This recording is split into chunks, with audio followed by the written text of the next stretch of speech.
Hi friends, నేను మీ హనీని. ఈరోజు మనం తయారు చేసుకోబోతున్నాం వెజిటేబుల్ బిర్యానీ. ఎప్పుడు నాన్ వెజిటేబుల్ బిర్యానీ కాకుండా ఇలా వెజిటేబుల్ బిర్యానీ టేస్టీగా ఎలా తయారు చేసుకోవాలో చూద్దాం. పర్ఫెక్ట్‌గా వస్తుంది. ముందుగా బియ్యం తీసుకోవాలి. రైస్ 1 కప్ రైస్ తీసుకొని సోక్ చేసుకోవాలి. బాగా వాష్ చేసేసి 2 టైమ్స్. ఇలా బాగా వాష్ చేసేసి వాటర్ పడేసేసి ఫ్రెష్ వాటర్ యాడ్ చేసుకొని పక్కన పెట్టుకోవాలి. ఇప్పుడు వెజ్జీస్ లైక్ క్యారెట్, బీన్స్, ఆలు, గ్రీన్ బఠానీ, అల్లం వెల్లుల్లి పేస్ట్ ఈ విధంగా ముందుగానే రెడీ చేసుకోవాలి. ఇప్పుడు స్టవ్ మీద ప్యాన్ పెట్టుకొని ఒక 3 టేబుల్ స్పూన్ ఘీ పోసుకోవాలి. ఇప్పుడు ఇందులోకి కాజులు యాడ్ చేసుకోవాలి. కాజులు జస్ట్ కలర్ చేంజ్ అయ్యేంత వరకు వేయించుకుంటే సరిపోతుంది. చూడండి, ఈ విధంగా కలర్ చేంజ్ అయిన తర్వాత తీసి పక్కన పెట్టేసేసేయాలి అన్నీ. ఇప్పుడు స్టవ్ మీద ఒక డేషా పెట్టుకొని ఇందులో 2 కప్పుల ఆయిల్ పోసుకోవాలి. అంటే 10 టేబుల్ స్పూన్. ఇప్పుడు ఇందులోకి 3 బిర్యానీ ఆకులు, జాపత్రి, అనాస పువ్వు, పెద్ద నల్ల యాలుక, దాల్చిన చెక్క, లవంగాలు 3, యాలకులు ఒక 4 వేసుకొని బాగా వేయించుకోవాలి. గ్యాస్ వెరీ లో ఫ్లేమ్‌లో పెట్టుకొని వేయించుకోవాలి. ఇప్పుడు సన్నగా కట్ చేసుకున్నటువంటి ఆనియన్స్ వేసుకోవాలి. ఆనియన్స్ బాగా వేయించుకోవాలి. గ్యాస్ హై టు లో ఫ్లేమ్‌లో అడ్జస్ట్ చేసుకుంటూ కుక్ చేసుకోవాలి. ఇప్పుడు ఇందులోకి పేస్ట్ చేసి పెట్టుకున్నటువంటి అల్లం వెల్లుల్లి పేస్ట్ 1 టేబుల్ స్పూన్ యాడ్ చేసుకోవాలి. 1 టేబుల్ స్పూన్ యాడ్ చేసుకున్న తర్వాత ఒకసారి బాగా కలుపుకోవాలి. ఇలా బాగా కలుపుకోవాలి. గ్యాస్ లో ఫ్లేమ్ లో పెట్టుకోవాలి. ఇప్పుడు సన్నగా కట్ చేసుకున్నటువంటి గ్రీన్ చిల్లీస్ వేసి ఒక 2 to 3 మినిట్స్ కుక్ చేసుకోవాలి. ఇప్పుడు సన్నగా కట్ చేసుకొని పెట్టుకున్నటువంటి టమోటోస్ 3 బిగ్ సైజ్ టమోటోస్ వేసుకోవాలి. గ్యాస్ అడ్జస్ట్ చేసుకుంటూ కుక్ చేసుకోవాలి. లేకపోతే మనకి అడుగు పడుతుంది. తర్వాత బ్లాక్ అయిపోతుంది కింద. ఇలా అడ్జస్ట్ చేసుకుంటూ కుక్ చేసుకోవాలి. గ్యాస్ లో టు హై ఫ్లేమ్ లో. ఈ విధంగా టమోటోస్ బాగా మగ్గిన తర్వాత ముందుగానే కట్ చేసి పెట్టుకున్నటువంటి కొత్తిమీర ఒక పిటికేడు, పుదీనా కొద్దిగా వేసుకొని బాగా కలుపుకోవాలి. ఇలా బాగా కలుపుకోవాలి.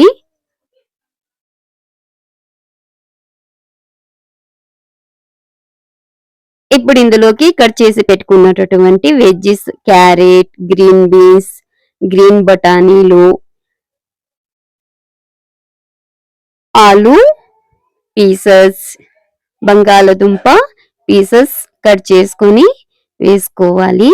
ఈ విధంగా నేను కొద్దిగా బిగ్ సైజే కట్ చేసుకున్నా. మీకు కావాలంటే ఇంకా స్మాల్ సైజెస్ కట్ చేసుకోవచ్చు.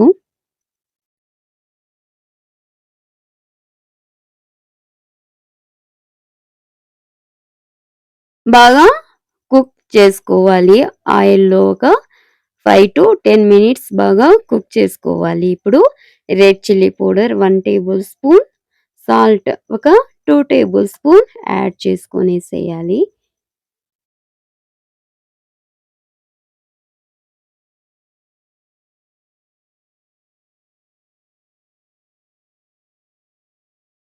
ఇలా కలుపుతూనే ఉండాలి. లేకపోతే కింద అడుగు పడుతుంది.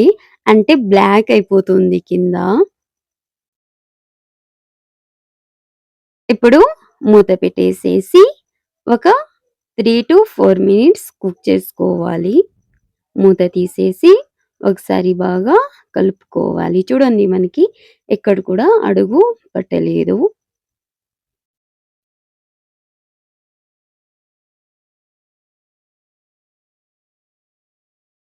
ఇప్పుడు మనం రైస్ ఏ కప్పుతో తీసుకున్నామో ఆ కప్పుతో వాటర్ కొలుచుకొని 1 కప్ తీసుకున్నాం కాబట్టి 2 కప్ వాటర్ యాడ్ చేసుకొనేసేయాలి. 2 కప్ కన్నా కొద్దిగా తక్కువగానే వేసుకుంటే బెటర్.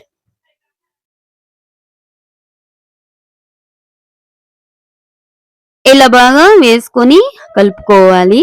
ఇప్పుడు ఉప్పు కొద్దిగా అడ్జస్ట్ చేసుకొని ఇక్కడ వేసుకోవచ్చు. ఈ స్టేజ్ అయిపోతే మనం ఎక్కడ కూడా ఉప్పు అడ్జస్ట్ చేయడానికి కుదరదు.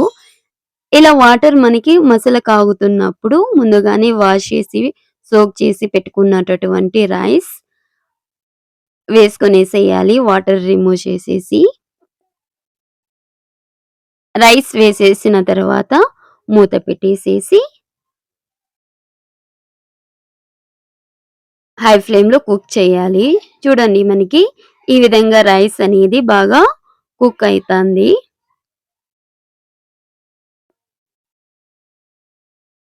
మళ్ళీ ఒకసారి మూత పెట్టేసేసి మళ్ళీ ఒక 5-10 మినిట్స్ కుక్ చేయాలి.